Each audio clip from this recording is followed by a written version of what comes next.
Okay, I think we're live.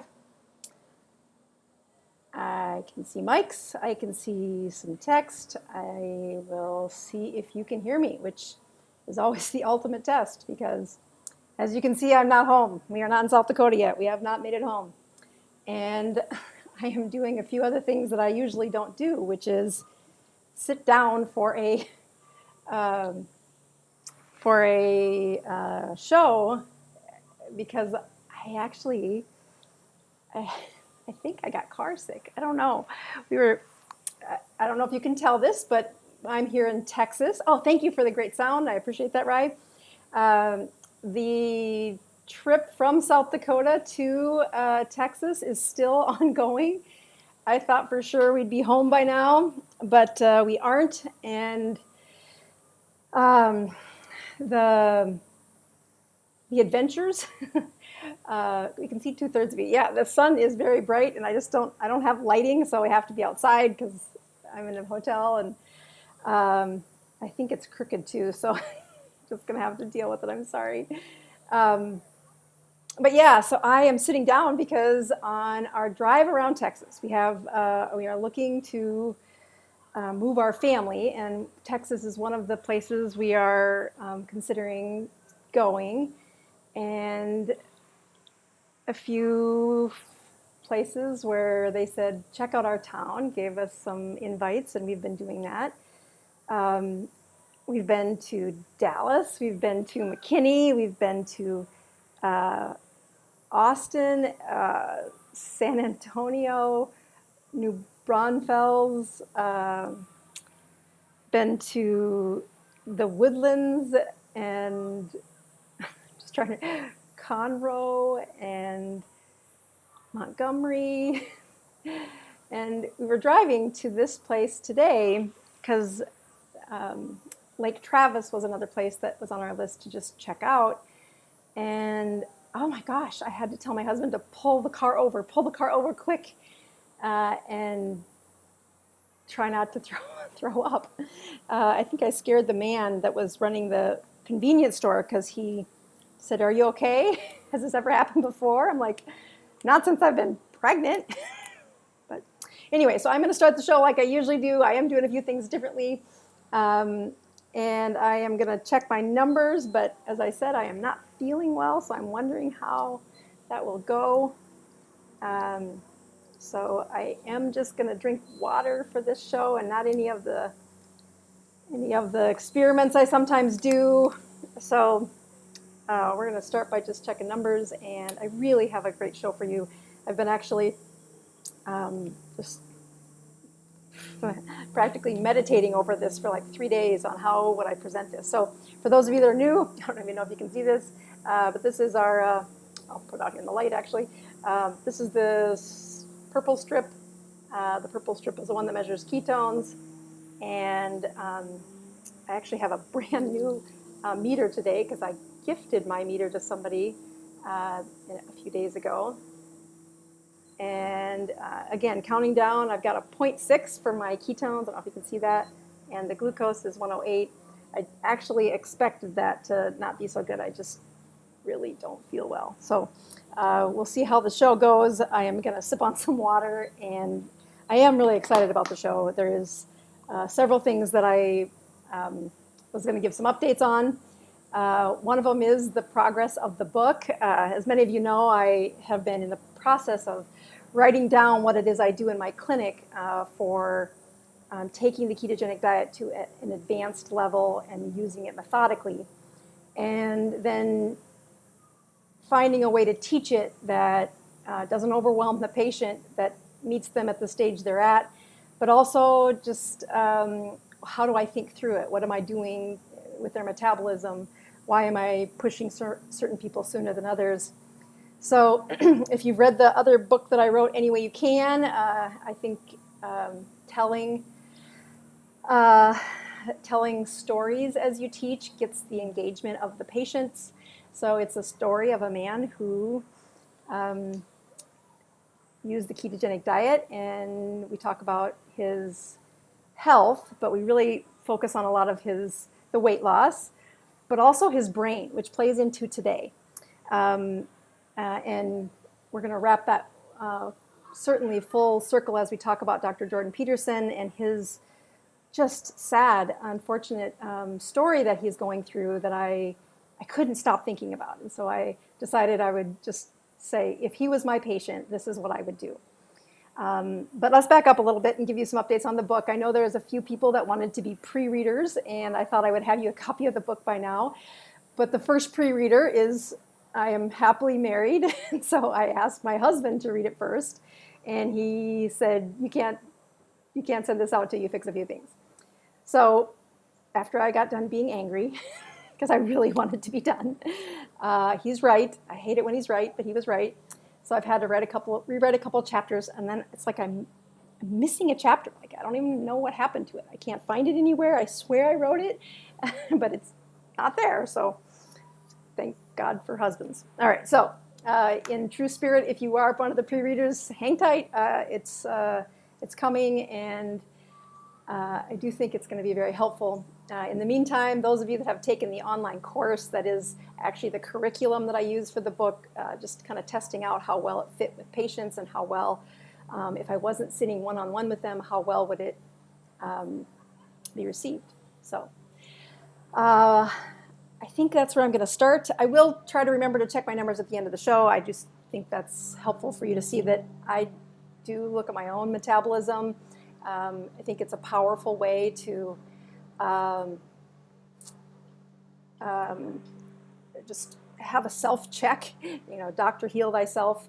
And in many ways, Dr. Peterson's story is going to have a little bit of, it has a lot of parallels to my life. So I think, I don't know if that's why I just feel so compelled to not just share a story, but send my deepest condolences that the medical community hasn't done a better job of helping him. So we're going to start, and I had set this up a couple of ways, and then when I ran just a brief summary by a couple of people, they didn't know who Dr. Peterson was, and so I thought, oh, okay, let me back up a little further for this show, for this lesson, and we're going to try and do an introduction to Dr. Peterson. So let's flip over here and see if I can get that camera. There we go. Pray my poor little computer doesn't overheat. All right, so yes, this is Dr. Jordan Peterson, and I have some notes over here just to make sure I get all of his degrees right. But, actually I first heard, he has actually been famous for probably 15 years, but I didn't hear about him until the recent, actually, I think it was probably 18 months ago or so, when he was on the Joe Rogan show. And Joe Rogan interviewed him and had talked about some controversy, but what was most interesting as I listened to him was his, the psychology about, not only his personal development, but also how he teaches theology or teaches about the Bible at a university. And I thought, oh, wow, I don't know if I've ever actually seen that in my recent years, that they could do that. And so that was my first curiosity. Then once you start, the transition that's happened since I wrote the book, Any Way You Can, has been just immense. I can't even put it into words how many people have been helped. And, Dr. Peterson spends a lot of time talking about your purpose and meaning in life, and it sounds cliche until, you really slow down and say, if you could write the perfect world about how you impacted it, how would that look? And I don't know why I can relate to him so well. Like, I'm sure the whole world feels this way, but specifically the things that really connected to me were his sense of community, his sense of need for this. Especially the way he writes his lectures, that he doesn't want it to be Christian or Jewish or Mormon, or he wants it to be, why is this biblical tale so important? And in his own life, how does he reflect on some of his sins, some of the things he does that he's like, well, I do like the way my brain works, and he does like the way, he is very intelligent, and he says to work on your own pride it's actually real. Like, that isn't easy. That's hard, and you have to be really honest with yourself when you're doing that. So anyway, I'm just trying to give him the praise and say thank you, if God forbid he would ever watch this, but to say, this, the way he teaches and the way he has a sense of altruism for when he's writing his lecture and processing the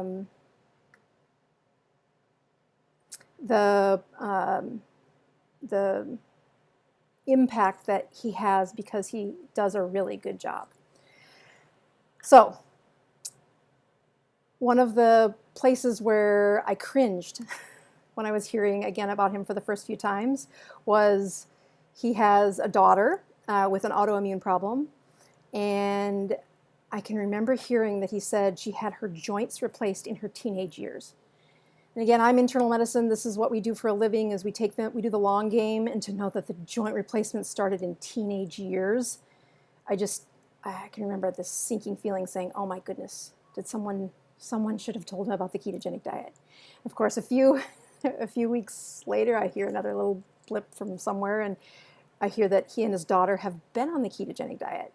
Or maybe it was in that same show where, like, oh, great. And, as a dad, you can hear his regret that he's like, we did the best we could. I was reading all the scientific literature. I was giving her my, deepest attention, really spending my own time researching, but also leaning on very professional advice. So when you look at what's happened in her story is she was on the Joe Rogan show as well. I haven't listened to that until just like in preparation for this show. So for the last 2-3 days ago, I think, is when I first listened to his daughter. But his daughter's name is Michaela, and she is in her early 20s. She has a daughter of her own, married daughter of her own, but most notably is that she was able to improve her her autoimmune process by being on a carnivore diet. And as I hear her tell her story on the Joe Rogan show that I think it aired over a year ago or so, she needed to take the keto course because she could have got there a lot faster. And she's got some things where she's like, I don't know why this works. I'm like, I know why this works. I know why what you're doing works, but you should measure it. You have an autoimmune disorder. This is something you want to reverse the age inside your joints for. Anyway, she's doing an amazing job. She's a beautiful woman. And, really, God bless her for pushing and trying as hard as she did to not give up on how do you heal thyself. And like what's happened with her dad, they spent a lot of time going to professionals and really asking for the kind of help that I really think medicine is missing. And I have colleagues who are doing the best they can, as am I, in a system that isn't set up right. And to hear Dr. Peterson's story, it was heart-wrenching to say, oh my goodness, I know exactly what happened here. I know exactly why I know exactly what they did. Oh no, oh no, oh no. So we're going to tell his story a little bit in case those of you that haven't heard it, but I would really encourage you to check out the show notes. I've linked the interview that I'm about to show you some clips from, and I think I have it set up in a way that you should be able to follow it pretty well. But most importantly, I really think that when it comes to the ketogenic diet, there are some gaps of what medicine, what my colleagues, what the people who study metabolic health can see and know, but what is in real practice. And we're gonna see if I can do this, okay? Because it's a story. Okay, so here is Dr. Peterson. Again, his practice in Canada is still very much where his home is, but I actually think he's in Budapest right now. So we're going to do a couple of things here. We are going to pray to God this works. Here we go. 1, 2, 3. All right, take a listen to this. Maybe. Well, in the most Canadian fashion I can muster, what the hell happened, eh? Well, you know, an accident is when 3 or 4 or 5 unlikely things happen at the same time. Your mom and I, Tammy and I, went to Australia and New Zealand for most of February, and that was actually not too bad a trip. I felt all right, and she was feeling all right too, but we knew her surgery for what was hypothetically a relatively treatable cancer was coming up in March, so that was hanging over our heads. We weren't overwhelmingly worried about it, and then she went and had her surgery, and then we were informed 6 weeks after that, after she had recovered but was still suffering some pain, that the easily treatable and non-dangerous, slow-growing malignancy that we were told she had was, in fact, something fast-growing with something near 100% fatality rate within a year, regardless of treatment. Yeah, and she had a ductal carcinoma of her breast, and just that is it's incredibly dangerous cancer, and they're right. The death rates are high. There's about 4 more clips here. We're going to stop in between the clips. I have a few things we're going to talk about, but that one, they're all about between 40 seconds and a minute long. So, oops, we're going to do this one here. So why, before we get into that, why did you start taking? So let's actually just cover something for a second here. So he started on benzodiazepines, and the benzodiazepines are, I take care of. The ketogenic diet is something that's been what's got me at YouTube. I mean, people watch this YouTube channel because of the ketogenic diet, but I dove into the ketogenic diet because of its ability to repair the brain. So when he says he takes benzodiazepines, the first thing I think of is, oh my goodness, this amazingly, and I heard him mention this on like the Joe Rogan show that he would on benzodiazepines. I'm like, oh my gosh, no, not long, no. And yeah, you just think anyway, so let's go on to the next clip really quick and go to here. So why, before we get into that, why did you start taking benzodiazepines? Well, over the Christmas vacation in 2016, you and I and Julian and my son and Tammy went out to Vancouver Island. You and I and Andre, your husband, ate something that didn't agree with any of us, and I was freezing cold for about a month. I couldn't get warm no matter how much I wore. I couldn't stand up without fainting. I couldn't sleep. I don't think I slept at all for something. Another clue where I'm like, he didn't sleep. On the order of 3 weeks. When we went back to Toronto, our family physician prescribed benzodiazepines, which are often used as a sleeping aid and an anti-anxiety medication, and something called Zopiclone, Imovane.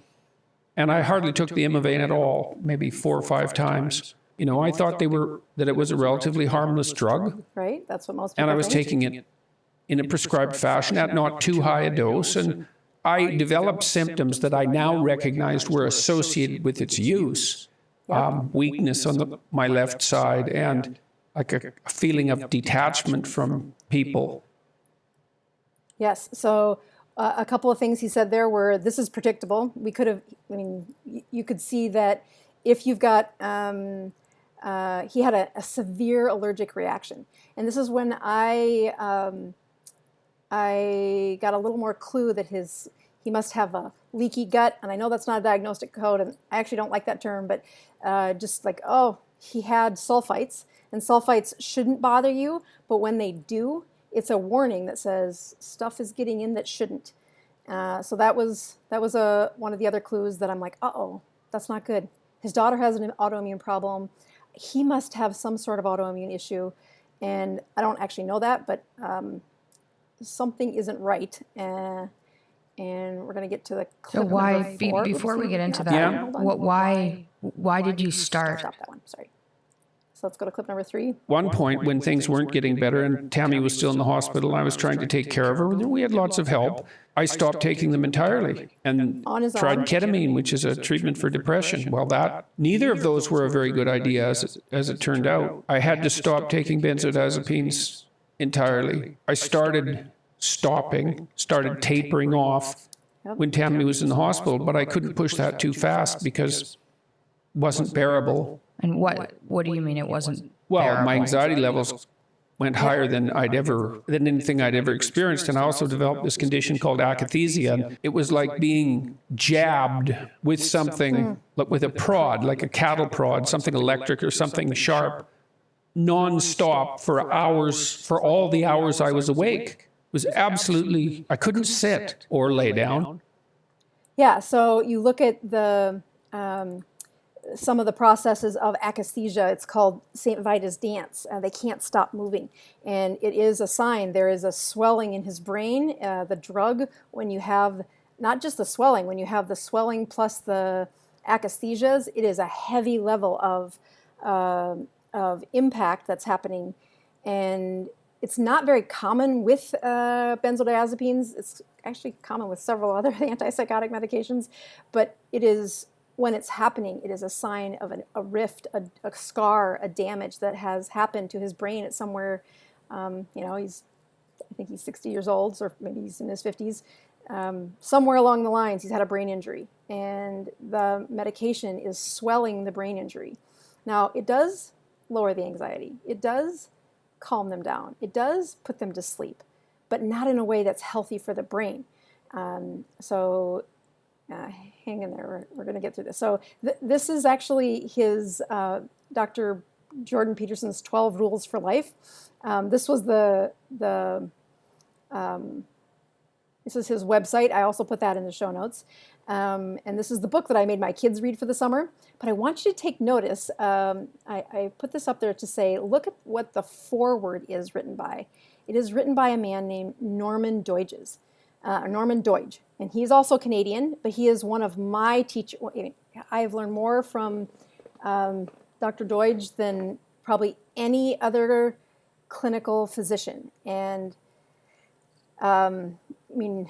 it's amazing how little I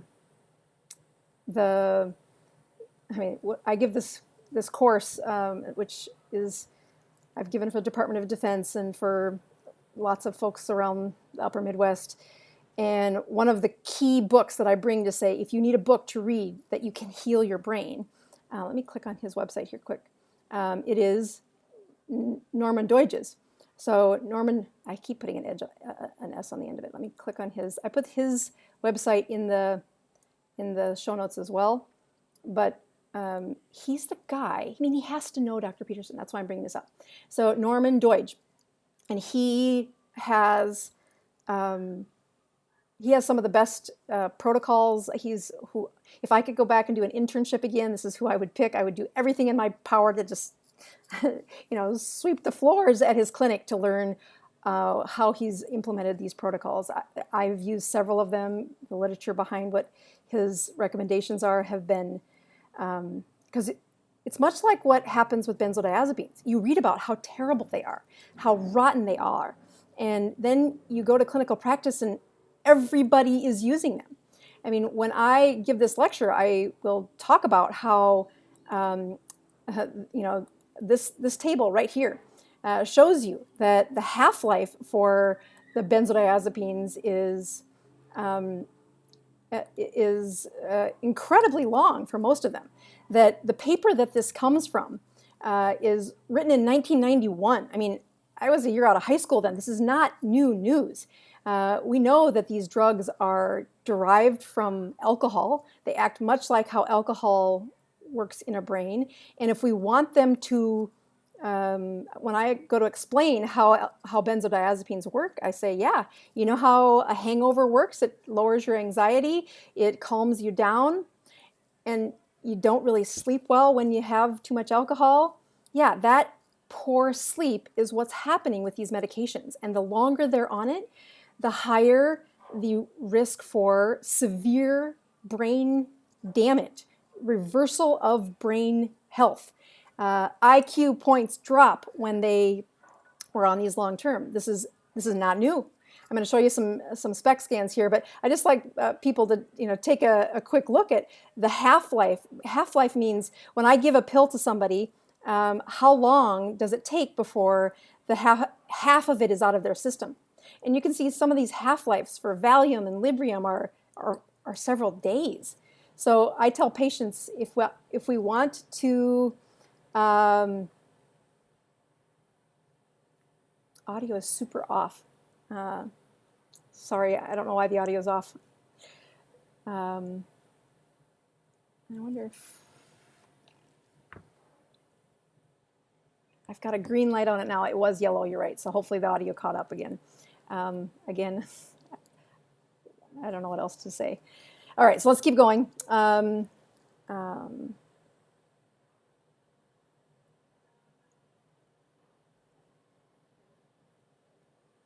I see what happened there. So I might have to play those clips again. Apparently my mic was circling through them, so I'm sorry about that. As I look at, though, the difference between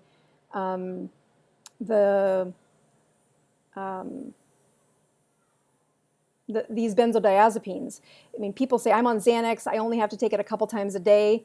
I'm on a really small dose, and the answer is, don't do that. Do not do that. So let's go on to, we're going to do the next clip, and I will fix my mic for this one. Sorry about that. Yeah. And things just fell apart more and more. Tammy recovered rather miraculously in the middle of August, but I continued my sort of downhill spiral and ended up in a clinic on the Eastern Seaboard that claimed they could do a rapid benzodiazepine detox, which was a complete bloody lie. Yeah. And when I got there, what they told me instead was that they'd substitute one benzodiazepine for another, which wasn't the least bit helpful because clonazepam was already a long-acting benzodiazepine, and they're easier to wean off than the shorter-acting benzodiazepines. All right, so if I look at some of the steps that I teach my patients whenever I do write I mean, first of all, to get a benzodiazepine out of my prescription pad, it's like you need a crowbar. I absolutely have a rule, I don't write them. Much like opiates, I just don't write them. I work with brains, I work with addiction, and it is such a slippery slope. And here's this profoundly intelligent man going through a very stressful event. He has an allergic reaction, and the allergy flares his body. And if I could have had a microscope in his brain, the area where there's been a damage was swollen. And the swelling is, without a doubt, it's old scar tissue. So he's like, I don't have any brain injuries. I didn't get a concussion. I'm like, no. That's not what brain injuries are mostly from. Most of the brain injuries that I take care of are from things like excessive alcohol, use of marijuana, benzodiazepines. And when we look at repairing a brain, we don't say, oh, let's keep you on the drugs that still damage the brain while we try to repair it. If you want to actually graduate from a brain injury, you have to have a protocol in place that says, hey, why don't the steps that are needed for repair begin with removing the ones that cause the damage? And boy, it's dangerous. But much like what was happening with Michaela when she was in her teenage years, she had this awful autoimmune problem. And again, autoimmune problems, I've talked about this several times. Autoimmune means that your body is attacking itself. And in her case, it was attacking her joints. People say, it must be genetic. It must be genetic. And I'm like, okay, if you have genetics for that, then for heaven's sakes, turn down the aggressiveness of your immune system, which means don't have any inflammation in it. The removal of inflammation is a state of measured ketosis. And that's why you're going to see, we'll go here in a second, where what I would recommend. Okay, so let's go down to the next clip. I think we have one left, and then we're going to show you some brain scans. You and Andre, your husband, took me out of that hospital, and we went to Russia, of all places, near Moscow, to try a treatment offered by a clinic there that used... They use propofol and Dextor. Right. Propofol as a heavy sedating agent, which basically made me unconscious for 9 days. Yeah, so you were completely out for 9 days. Well, I also had pneumonia, which I developed apparently in the hospital in Toronto. Well, yeah, it was quite entertaining, the whole string of events.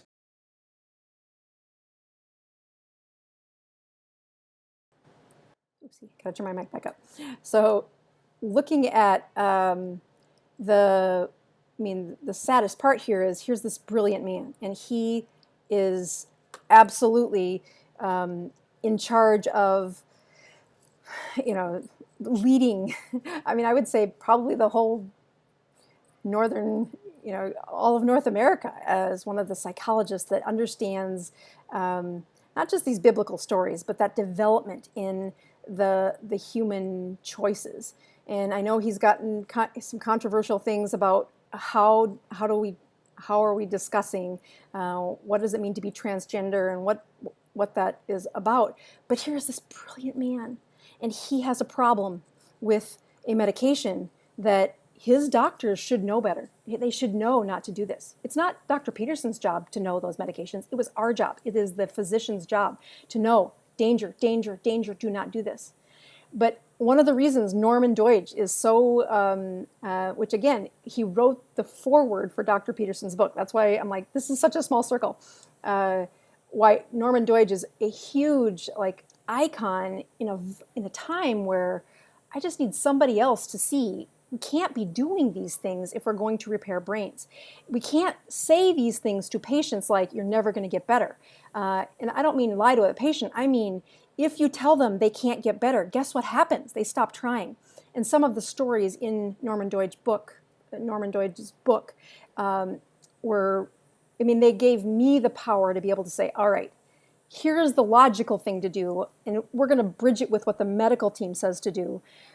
But the medical team, every warning to the United States, from the United States government, from the FDA says, do not write these benzodiazepines for more than 2 weeks. Do not do it. You are going to find that their brains age, much like an alcoholic's. And it wasn't like a kind of thing. It was like very clear evidence that this was happening. So why, when I got out into private practice, was like, everybody does this. Everybody writes them. I'm like, not good, not good. You're going to hurt somebody. And then you stand alone and you think, why am I the only one that doesn't write benzodiazepines chronically? And the answer is because it's really easy to write them chronically. You get them out of your room faster, and when you get tired and you stop caring. And I don't mean that doctors do that. I just mean it's hard. I mean, have I never written a benzodiazepine? No, of course I've written them. But the slippery slope, his story is disastrous. He gets on them for an allergic reaction. It swells his brain. He can't withdraw because it's making his anxiety worse. Just like when an alcoholic withdraws, they can have seizures, but they can also just have this kind of electrical feeling, which is part of what he was talking about, that cattle prod that was, and I've had hundreds of patients have this problem, where you say, all right, we need to help him heal his brain. Someone needs to help him heal his brain. So let me go to a couple of other, a SPECT scan is one of the ways that we can look at the function of a brain. And that's what it looks like when it's healthy. Healthy SPECT scans aren't done as much in the clinical practice, but they're so powerful to teach people from. So I know I've actually been, through Dr. Amon's training, his clinic is known for doing SPECT scans, and I do think he is leading the way. Again, counterculture to what today's world says, as far as what does the science say about mental health issues versus what's being done, what's reimbursed. Like SPECT scans don't get paid for, so most doctors don't write them. This is what it looks like when a brain is damaged. And I'll tell you, this is just mild damage.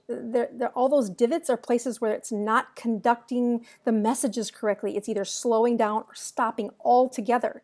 And when you look at chronic brain trauma, the defects are larger, deeper, they've been there longer.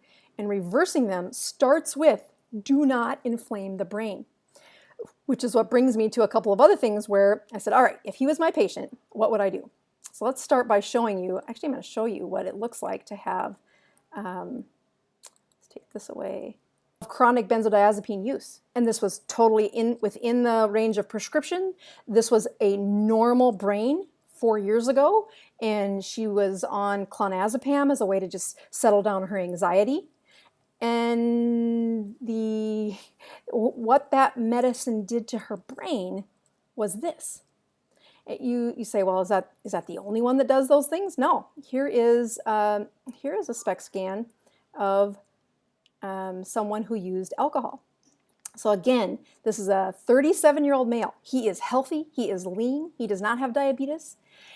He just drinks alcohol way too much. And I mean, I don't know if you can see the depth and the size of those defects are much bigger than the ones that were in the benzodiazepine one. That process isn't as easy to appreciate when you've only seen a couple of these. But boy, it doesn't take long before you see alcoholic after alcoholic where there's large, defective message centers in their brain. And that comes from the swelling that happens every time alcohol penetrates into their brain. And one of the workshop that I give goes into this and really does spend a good amount of time going over it. I want to actually show you one more picture. Year-old male. This is a picture looking at from the underside of the brain, but I don't know if you can see how large those defects are. So when I look at patients who say, you know what, doc, I use that marijuana and it calms me down. I'm like, if you don't have a problem with your brain, do what you need to do. But I would never do that to my brain. I go to my kids' school to say, you want to see what happens? What the science says. And I know it's not popular to talk about this, but as you look at what the science says about what marijuana does, it is a fat-soluble molecule, THC is. It hangs out in the fattiest parts of your body. That is your sex organs, your testes or ovaries, and your brain. And if you want to damage your brain further, just put some THC into that brain. And I know this isn't going to be popular, but I am telling you it is not healthy for a brain that is, especially one that's injured and one that is working to improve that. As I look at some of the things that I would say, what would I ask both not just Michaela, not Dr. Peterson, but Michaela to say, all right, you're looking at a brain injury. And that brain injury is in a super important, not that everybody's not important, but here's this man who is in, I mean, I think the last thing he just talked about, I'll go over to this picture here actually. The interview that I posted there and said if you can watch it beforehand, it really does explain this a lot better than I'm going to be able to do. But I mean, they have gone through several places where they have the money, they had the resources, they needed somebody to remove this drug and then help his broken brain not electrify, not have those seizure-like activities. And I mean, he is now finally on a protocol somewhere in Budapest repairing his brain. And you say, oh my goodness, I want him to have the privilege to repair his brain completely. And that means that if he's going to, his daughter, who has been just incredibly gracious for just stopping her life, staying present with her dad, flying all over the world, trying to find an answer for him. And then, being his advocate, being his protector. At the young age of 22, trying to process what does the literature say, what does science say, and I mean, she's raised by her dad is very methodical with what he looks at in the scientific literature. That he didn't know the risks of benzodiazepine is because that's not his field of work. But you ask him to,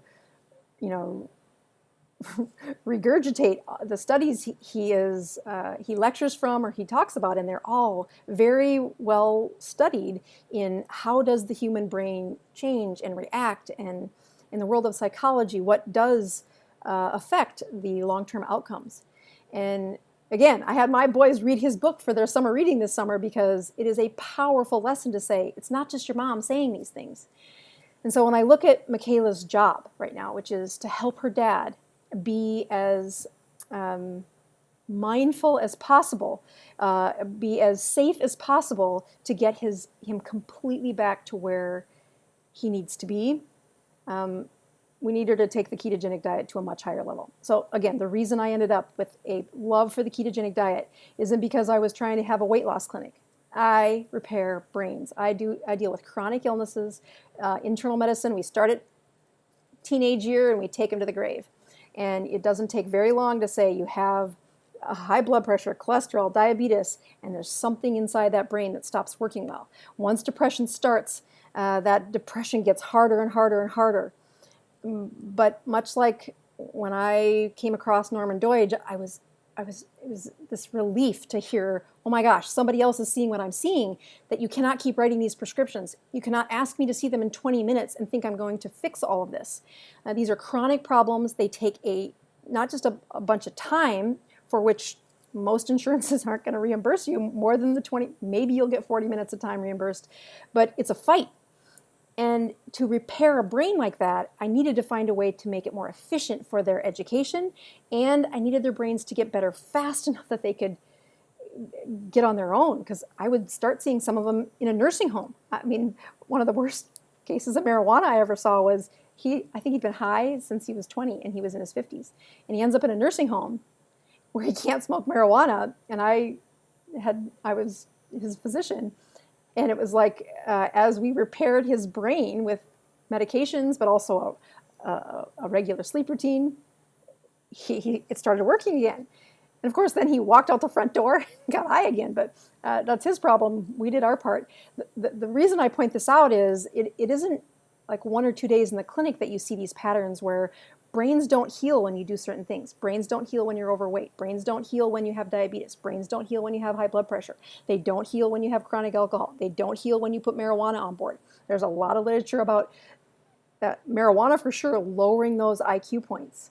And one of the, as I said at the beginning of this podcast, one of my endearing stories that Dr. Peterson talks about is he comes from this small town where, much like I did, and I think anybody from a small town, you watch the choices people make as they start out with not very many resources. It's a small town. Their schools aren't going to get them all the AP classes and launch them into an Ivy League school. You're thankful if you get to go to college. And I remember looking back at several classmates saying it was just a few choices that they made. But then that choice led to the next choice, and that choice led to the next choice. And Dr. Peterson writes about this in his book, and I mean, it totally brought me to tears, saying it's exactly what happens. And as I launch my kids in their mid-teenage years to say, all right, it only takes a few bad choices, and I can't scare it out of you. There is a part of this that you need to experience. But as I look at his fragile setting, where he has got a brain that's not working right, and knowing what I know, if I was Michaela or Dr. Peterson was my patient and I was saying, Michaela, you got to help me. Here's what your dad needs. Let me put this over here. First of all, I would tell him that you have a brain injury, and brain injuries, I actually was looking at, let's see if I can scroll this down a little bit. We're going to go here. Yeah, so this is the curriculum that I use to step people through. I don't think Dr. Peterson and his daughter are in that beginner. They've been keto for a long time. But I would push them to say, I would want you measuring to know that he is repairing his brain. Much like if you were one of my patients with autoimmune disorders and you were saying, how do I never go back on those medications again? She really has repaired her life. And she did it with a carnivore diet, but it's the chemistry that's happening deep inside her situation that has been the repair that she really does. I mean, she gets all the credit. She's done a great job. If I look at this one here, so here's Dr. Peterson, here's Michaela, and to say, what would I recommend to them? Number one, you can't fix a brain that's not sleeping.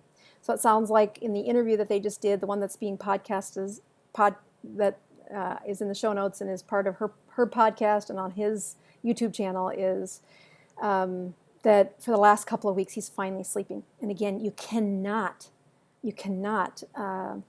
fix a brain unless it has that deep layers of sleep.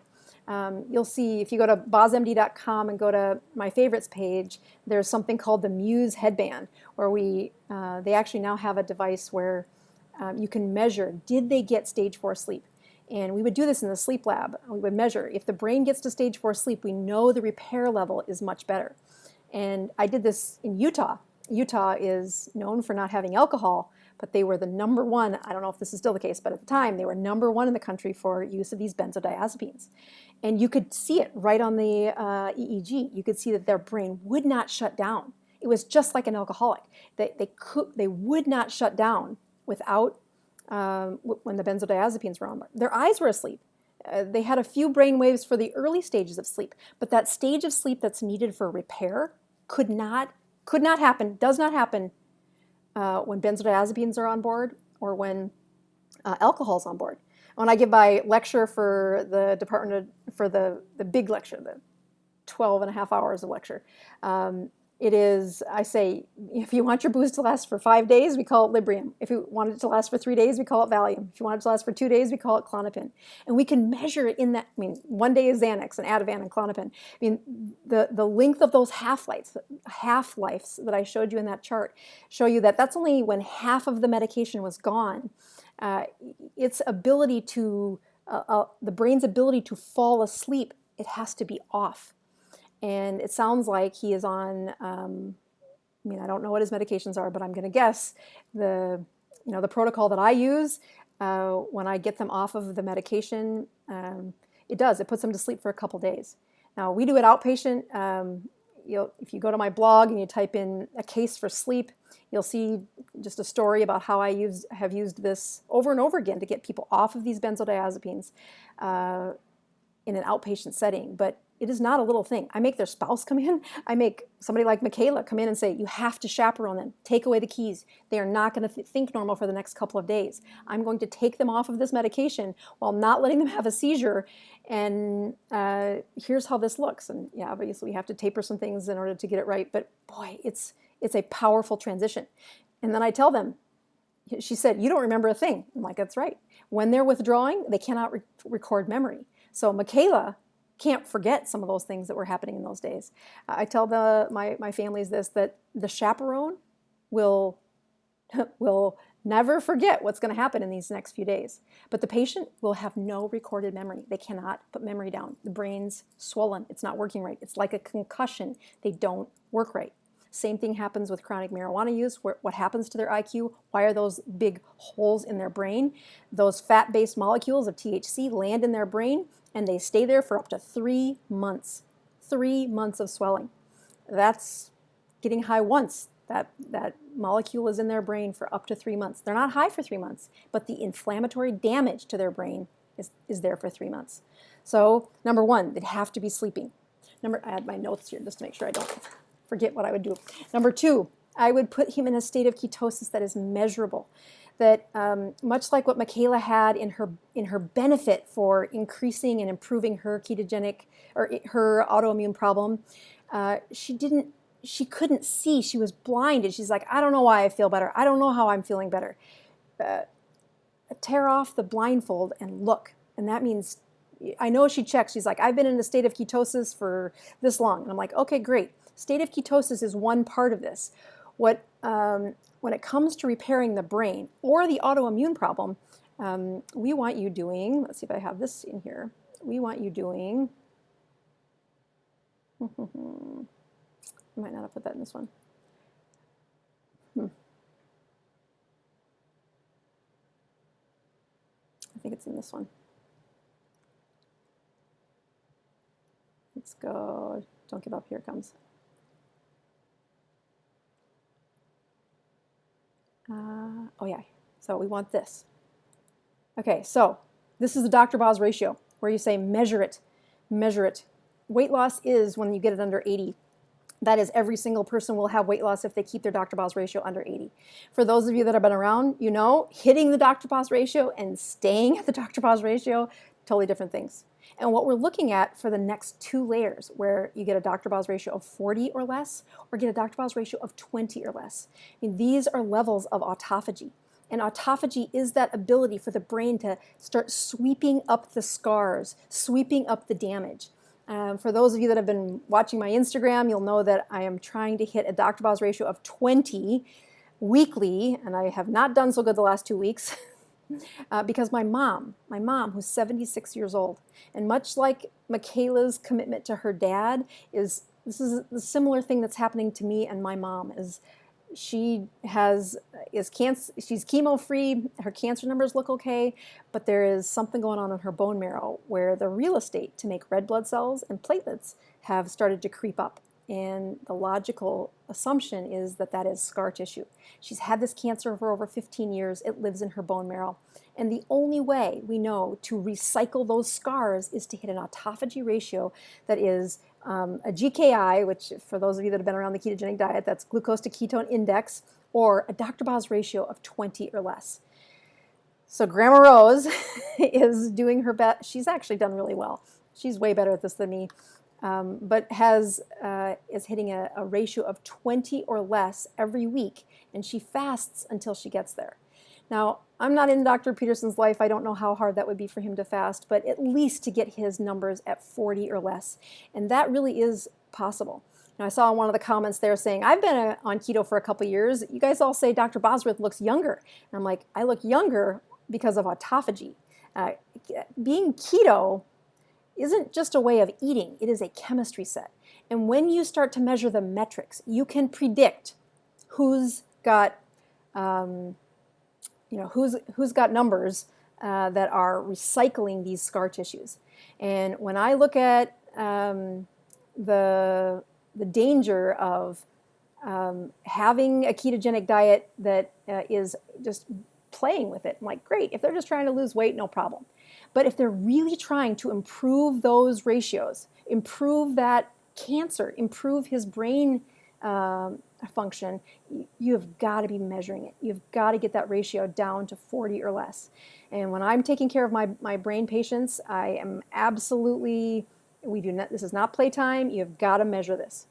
That when I look at the keto continuum, which is this is the protocol that I would use for my patients, but also for like, how do I work on this? I don't think Michaela and her dad are in the beginner's phase. They've been keto for a few years. But if you look at, let's see here. I wonder if keto continue. Here we go. There we go. I think they're probably, I don't know if they're 16-8, but it would be something that I would be saying, nope, you probably shouldn't be using urine ketone strips anymore. We should be getting you into some of the higher metrics. And of course, some of that comes from the places where we stress the metabolism. That sounds like not a nice thing to do, but it really is important for somebody who has an autoimmune problem or has a brain injury. That, I don't flaunt this lightly, that the ketogenic diet is amazing. It has changed everything about the way I do my practice, that I have a personal goal of stopping as many prescriptions in the next 20 years as I started in the first 20, and I started a lot of them. I'm an internist, trying to help people. And part of the reason I keep showing up on Sundays, even when I don't have predictable internet and my computer overheats, is because there's this calling to educate, and it is very parallel to what I saw in Dr. Peterson's lectures of teaching the psychology of the stories behind Pinocchio, which I had never thought of. It gives me goosebumps to just hear his analogies of what are those Bible stories really saying on a psychological level? How do they apply to today? They really do. And I've been going to church a long time. I've never heard a preacher talk about it in a way that was so connecting. and inspiring. And that moment where Dr. Jordan Peterson says, he had pride. He's like, I was proud of how smart I was. I was proud of how great my brain worked. And it was easy for me to argue with people and, be the smartest one in the room. And I've been there. I've said those same things, saying it's fun to argue. It's fun to be that person. And then you look at the aftermath of the damage that happened to the relationships, and it's not who I wanted to be. I wanted to use the brain that God gifted me and help people. And you could hear that in his lectures. And when I heard that he was struggling with a benzodiazepine addiction, and they had gone to all these physicians that could not get them off of it, that could not stop his brain from sinking really low during a time when his wife's life was being threatened. Like, is she going to live? And praise God, she's alive and she's come through that cancer. It's a statistical anomaly. They're not supposed to live. Every textbook says they're supposed to die. And it's the same thing they said about my mom, who is 4.5, 5 years from that story that is written in the book, the first book that I wrote. And it has changed lives. So as I look at, I don't know if Dr. Peterson will ever see this, but maybe people with benzodiazepine injuries will. And it's not attractive to talk about how CBD and THC are not your friend. Go to the National Institute of Health. I do this very thoroughly in the course that I teach. I do not do this very much on YouTube because it's just too charging for people. It makes people fight, and I don't want to fight. I want you to see ketogenic diet is really what your dad needs, but he needs it in a way that is very measured. In order to repair his brain, you have got to stimulate autophagy. He is not 30. He's in his 50s or 60s, whatever age he is. I'm sorry, I don't know his age. And that means, much like what happened to my mom at 71, he's going to need someone to do this with him. And that sense of community is probably you, Michaela. You've had such success with your autoimmune disorder. I'm so thankful that you found, without ever measuring it, but you figured it out and you've got a really good path. Don't let folks talk you into going back to that old way of eating ever. And I know that you won't, but you get a lot of pushback, and I think you're a strong woman for being able to say, I don't care, I feel so much better. That speaks so much louder than what all of you were saying for these years of time. The other things that I would have your dad do is, I heard on the Joe Rogan story that your vitamin D was low. It was probably years ago, but you live in Canada, I live in South Dakota, and it is very difficult to get patients' vitamin D up. But I've done several podcasts on this. Last week I did one, and I actually left out something that's super important, and that is my dad, who had failing kidneys. We just buried him 2 months ago now, but his vitamin D was in the drink. It was terrible, like in the teens and 20s, and that is such a predictor of brain repair. It is such a predictor of depression that, I was giving him 50,000 units. I was doing things to supplement his vitamin D, and it was not working. And when he went into a state of ketosis, I know that his gut absorption got better, but what was powerful was we kept him off of, and this is what I forgot to say last week when we were reviewing, is that we kept him off of those supplements for a 4-month time, and it wasn't doing anything anyway. It was not changing the numbers. And we had him go to a tanning bed with UVB lights.